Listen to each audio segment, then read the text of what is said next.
Hey folks, I'm Dan Reeve and I help lead sales for Esker North America. Today I was looking forward to, I am welcoming Raleigh Wilkins, leader of Sales Platoon, to join us. And we ourselves have come across Sales Platoon recently. Raleigh made us aware there was an opportunity to bring in veterans. We brought in a couple of Air Force veterans to our sales team, and that's working well. So I thought it was a great opportunity to interview Raleigh, share what he sees, and share, could Sales Platoon be something that might be a value add to your own organization? So Raleigh, thanks for joining us. Good to see you. Yeah. Hey, thanks, Dan. Appreciate you having me. Yeah, all good. So Raleigh, maybe we should go back. We both served time in the respective militaries. I think, I managed to wangle alone to the US military, so I saw a little bit of time in the US military. Speaking of your background, so you've had a successful background both in the military and in leading sales organizations. So can you tell us a bit about what you did in the military and then what you did, at the same in sales? Yeah, absolutely. So thanks. As you know, we got to know each other through one of our cohort members who came through and actually found your background and LinkedIn and did an outreach and, figured out and we had this conversation and who knew we had so much in common, but right. It's always good to find that common ground. So yeah, I served active duty United States Marine Corps. I was 6 years active duty. I spent time as 2 tours overseas in Okinawa. Got out in 2001, 2-ish time frame. So I'd gotten out and then I did a little bit of time in the reserves after that. And the challenge was leaving active duty. I was essentially re-entering the workforce, but I had no idea how to do it. I'd been for the last 6 years operating under a completely different guidance system than most of the people that are out there. And so, it took me a few years. I had almost 5 jobs in that first 3 years before I found my way into a career in sales. Did not know that corporate sales was going to be for me. I thought I was going to be a maritime lawyer when I first got out. That's why I got out, to go to law school. And then after that, I thought I was going to be in marketing. So I was the last person in the world that thought he was going to go into sales. Failed miserably at it. Was like number 485 out of 500 reps in my first 6 months, really setting the world on fire. And hit this crisis point. It was like, okay, somebody's going to be successful in this role. Why not me? What am I not knowing? And the problem was I tried to take the experience I had in the military, combine it with a little bit of B2C sales experience I had, the business to consumer, selling vacuums door to door, and it failed in the business world. And I couldn't figure out why. And eventually figured it out, ended up rising to the top 5 within 12 months of doing some things that we'll talk about. It's number 5 out of almost 500 reps. Went from making, as you can imagine, 5 figures to, low mid 6 figures selling. And I realized this is a transformation, Right. And then from there, I went into sales management and figured that out and worked my way up to SVP of sales. So, from companies, from startups to NASDAQ, we took 2 companies to sale. So very interesting experience, got a chance to train thousands of reps. Loved creating new high performers. And that's, that was my background and mission when I came out. So, I like to say the Marine Corps saved my life. I was headed for a life of petty crime and misdemeanors. And my grandmother said, it's either the monastery or the Marine Corps for you. And I'm pretty sure the priests don't want you. Right. So, but sales transformed generationally my family and the opportunities that I've been able to have and now to empower others. So. What about the new mission? And by the way, I can relate. When I came home from Iraq, I remember I was out for 8 months, deployed for 6, and I remember thinking, can I go back to Esker? Can I still do that job? It's been 6 months, and the world. I think what folks don't realize is when you get deployed or you go away on a course in the military, the world continues to spin. When we go and get deployed, we kind of assume, well, the world back home will be just the same, and that's often not the case. So even for a short deployment there, I felt a little bit unsettled. Fortunately, Esker was very good to me. They really welcomed me back, and heck, even the C-suite folks were writing me letters out there in Iraq, and I was like, wow, this is even folks who didn't necessarily agree with the tour of duty or the campaign I was on were supportive. So that was, Mhm. I've always appreciated that about Esker. Anyway, and then I managed to a little bit get realigned and get on with the job. And speaking of the mission, so what's the mission now? I mean, this isn't the impression I get with Sales Platoon. This isn't a money making venture for you. Clearly, you're a smart guy and you're looking to be efficient and to grow an organization that does well. But I get the impression there's a bigger holistic mission of what you're trying to do for these candidates and potentially the companies that may give them an opportunity. Yeah. Yeah, it was, Daniel. And I didn't start out, to create Sales Platoon. I left, what I consider my sales active duty career as an SVP of sales and wanted to go help companies solve business problems. And one of the challenges that I was solving for was leadership development. The other one was around the idea of, how do we scale? So, how do we scale effectively and efficiently? And invariably, what it boiled down to was, do we have the right people? Do we have the right people in the right roles at the right time? And has our mission and our changed? So I went down this kind of rabbit hole for a few years of diagnostics and diagnostic testing and leadership training and all the rest. Fundamentally, the question kept coming back to me from sales leaders. This is all great and we really appreciate all this, Raleigh, but where did you find your talent? How did you build teams? And invariably it was a hallway conversation. And I'd say, look, if you're going on a fishing trip and you're fishing the same place everybody else is, you're going to go and it's going to be fished out. But what if there was a new pond, a new lake, a new river that you could go to? So I would always go to my recruiters, and recruiters are really good. In any company I've been at, I love what recruiters do. They really help an organization, but we give them an almost impossible task in sales. We say, hey, recruiter, here's what we want you to do. We know we're going to give you a technical job description. Go and find this person. You're Cisco certified, whatever it is, right? Coding, programmer, accountant. And they can look at a resume and the certifications and go, okay, I got it. I know what I need to hire and do it. You tell them to go find a salesperson. You might as well say, hey, I want you to go find our next PGA Tour player, but they've never played golf, but you got to look at them play volleyball and see if they would be a good golfer. It's like, it's a strange world that we put them in. And so there's all these arbitrary things. So eventually what I found was that if I was new in an organization and I went to the recruiter and said, give me a stack of your resumes that you've rejected in the last 30 days, ones that didn't even make it to my desk, I would invariably find my next couple of high performers in there because they were non-traditional. And I was looking for the things that we look for, the intangibles, the drive, the determination, the resiliency. Right. As I often say, almost never do I hire somebody because I believe they can already do the job. I hire them because I believe they can learn to do the job and that they're going to stick it out, because every company is different. Every company has nuance. And so when I started hiring for that piece and using behavioral traits and figuring out how to do that, invariably it came back to military, right? It came back to athletes. And it came back to people who had that ability to connect, right? And so when you think about our military, you think, okay, well, why is military a good fit for sales? I mean, the military spends money, it doesn't make it. And, so pause there for a second. There was a real need outside of the May to August hiring frenzy that happens to find high quality early career sales talent. But where do you go find it when colleges only graduate once a year and Susie sorority and Frankie fraternity are only available summertime or post?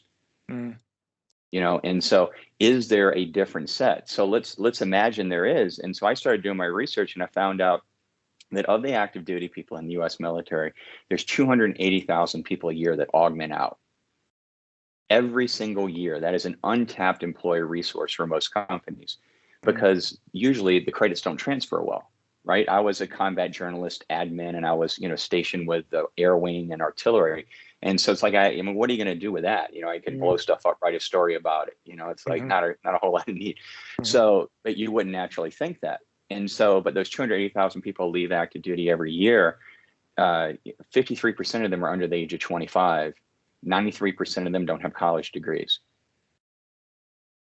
So they come off active duty and they're, like you said, re-entering the world 4, 6, 8, 12, 20, 30 years later. And they spent that period of time learning a core ethos, skill set, transformative through boot camp, followed the UCMJ, Uniform Code of Military Justice, had a different mission, team than self. They have a hard time self-actualizing. They don't know what a career in revenue operations means, and they think that sales is essentially, going to go annoy somebody or sell them a car. Mm-hmm. And they don't understand how critical that is. And so, companies could go directly to the military and hire them if they have a really good onboarding program. The challenge is it's not just about teaching technical skill set. It's about unlearning, relearning, and learning again.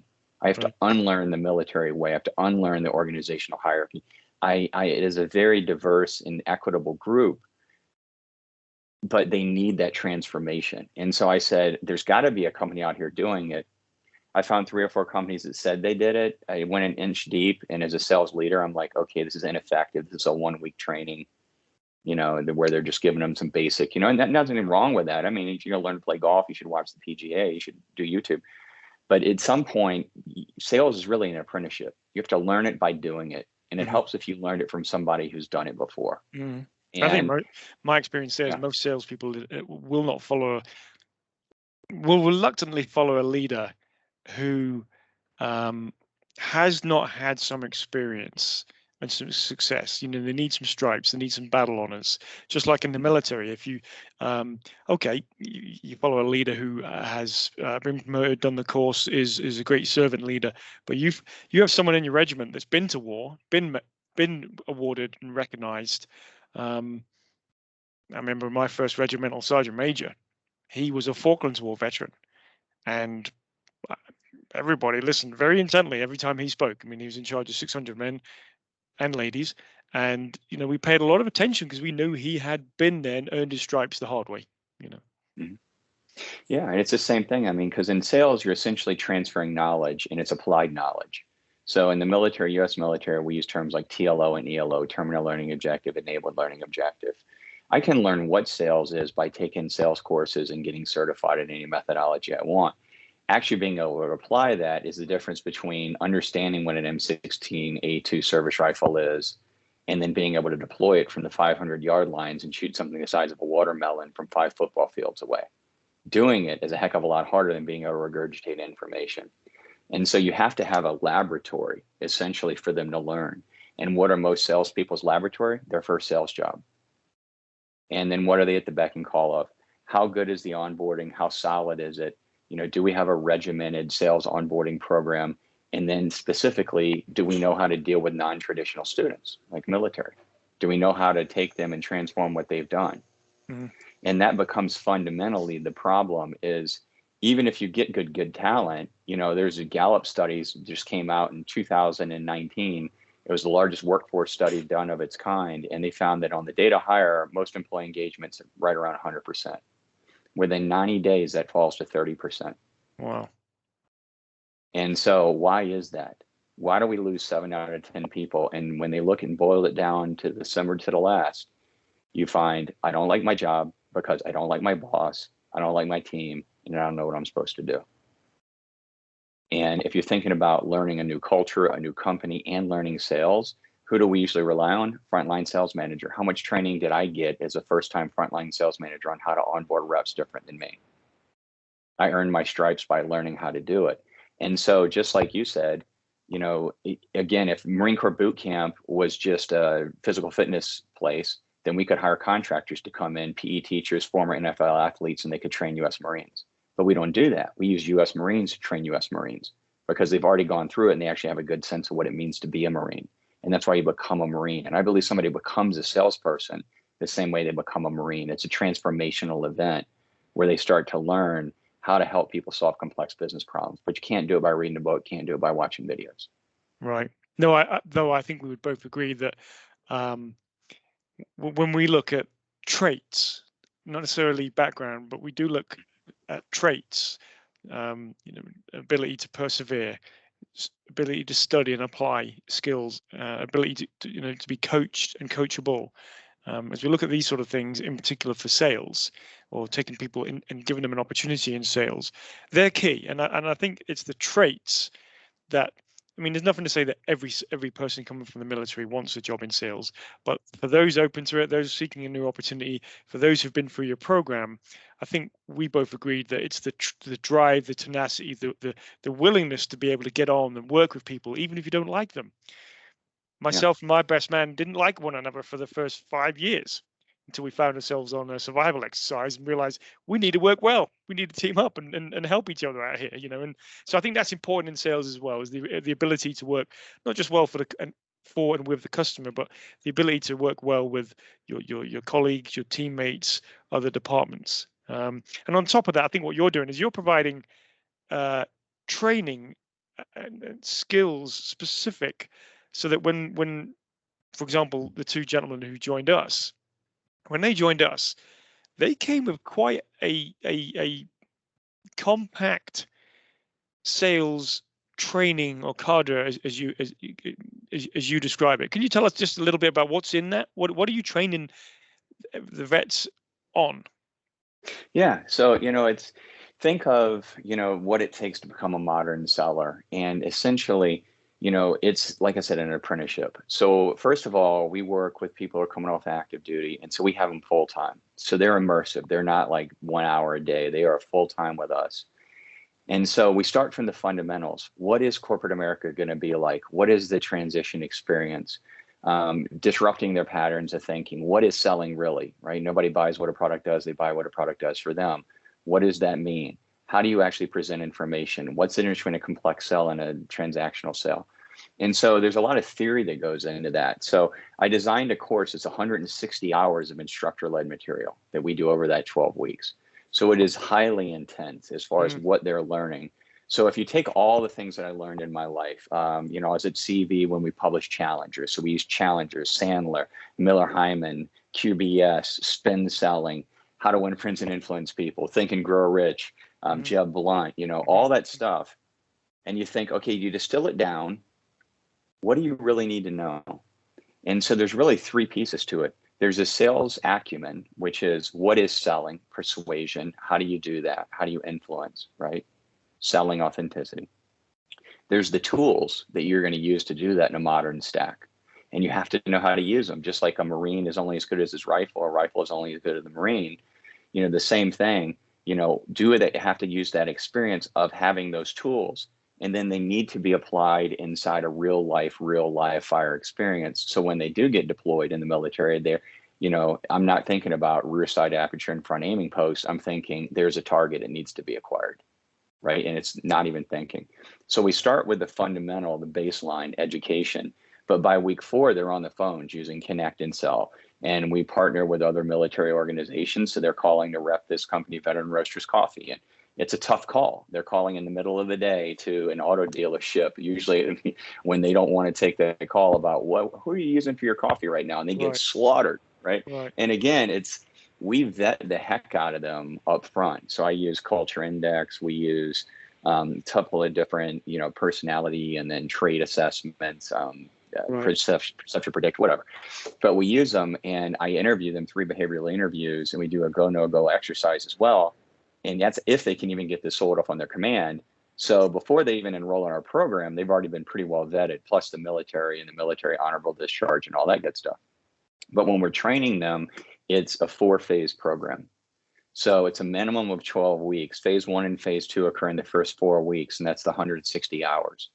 So as they learn something, they do it. So we teach LinkedIn, and they go to LinkedIn, learn how to prospect. That's how, the rep found you. They learn how to write a 300-character message. But we pay for and have all of their licenses. So they're learning LinkedIn Sales Navigator, Connect and Sell, Discover.org, Zoom Info. I'm trying to think what else. Zoom. So they're running all this, learning how to run meetings. Phase 3 is a split day. So in the morning, we still do training. And then in the afternoon, we do practical applications, small group breakouts. We break them up into teams. And then they operate as a small sales team or fire team. And they're going out to either prospect and help with the, selling the Veteran Roasters Coffee or promoting Sales Platoon or any of our partners, right?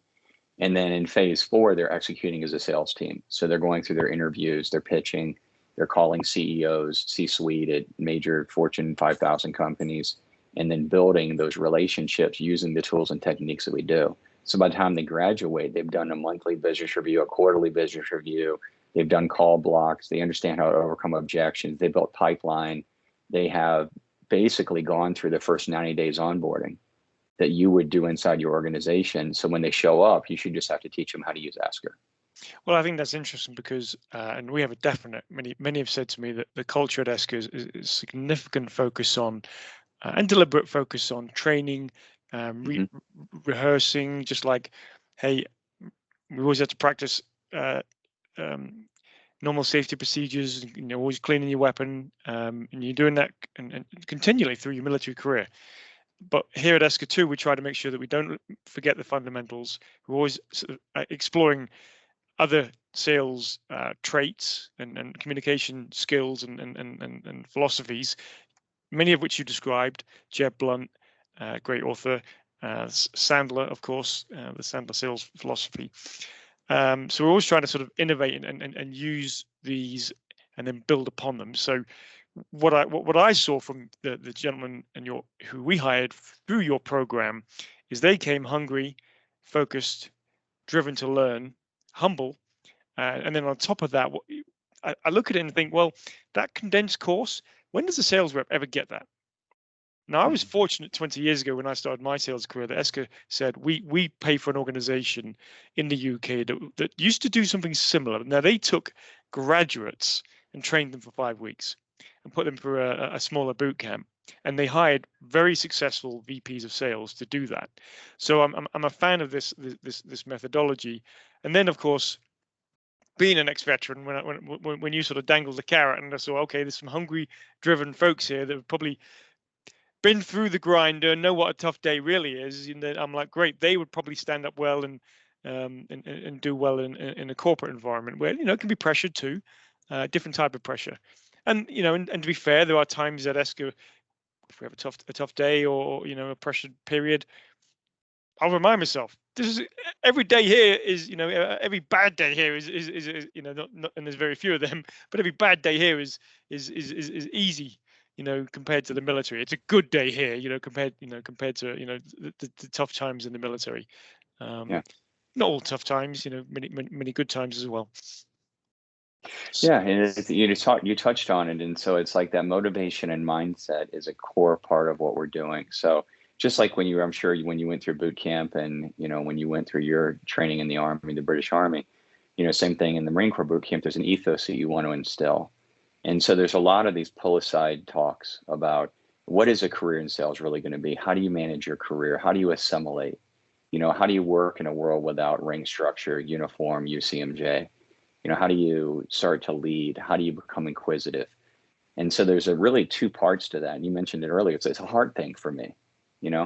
On the one side, I have military veterans who are coming off active duty and they're underemployed or unemployed when they come off, and there's an opportunity for them. And on the other side, you got sales leaders who are hungry for talent but don't know how to find it because, again, it's like trying to find that PGA Tour player because they played volleyball, they're going to be good at golf. Like, I don't know. Right. And and it's very expensive. So de-risking that is important. We lose 15 to 25% of the candidates that start with us. So they start day one and they go, yeah, sales sounds awesome. Raleigh, I love your story. I want to learn how to earn. I want to do that. They get into it. And in those first two phases, they go, you know what? Not interested. This is not what I want.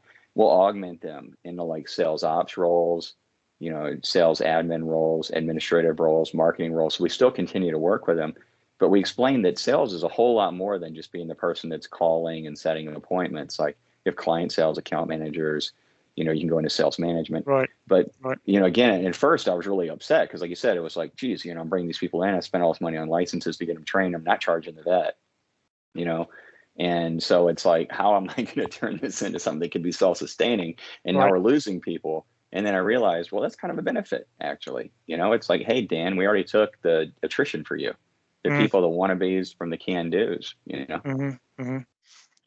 Well, I think I want to thank you for your time, Raleigh. We've seen early, the gentlemen who've joined us, we've seen early and promising results. We've certainly seen great behaviors, great attitude. They're building and applying the techniques that they learned from your training program and incorporating that with the techniques that we teach and apply here.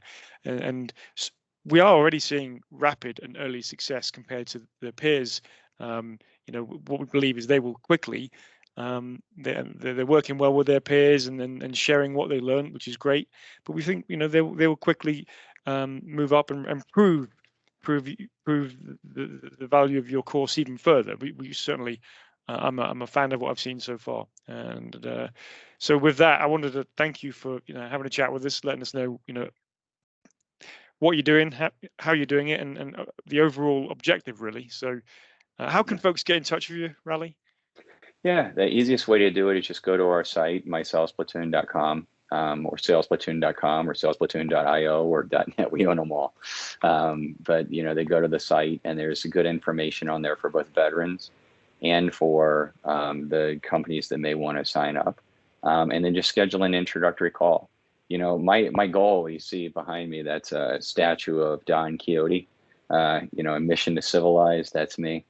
I want to get as many people as I can into our program and, to get them transformed through this. And it's both a heart piece and also a good ROI for companies. So, right. We say, hey, learn about it. If you can create your own program, great. My job is to get, 2,500 veterans a year out each year into sales roles. And, that your guys' endorsement and, being an early adopter of us, really appreciate it. And, I know that you people that are loving the culture. Esker has, got an incredible, ethos and really takes care of their people. And, knowing they have a leader like you, it just makes it easy for me. I feel confident that when they go to a company like yours, some of our other partners like HubSpot, Johnson & Johnson, Adobe, that they're going to have a good experience. So, I appreciate that. I appreciate you and taking an interest in our guys. No, it's been a pleasure. Thank some kind words there. Thank you very much. And yeah, keep up the good work. So thanks very much, Raleigh. Okay.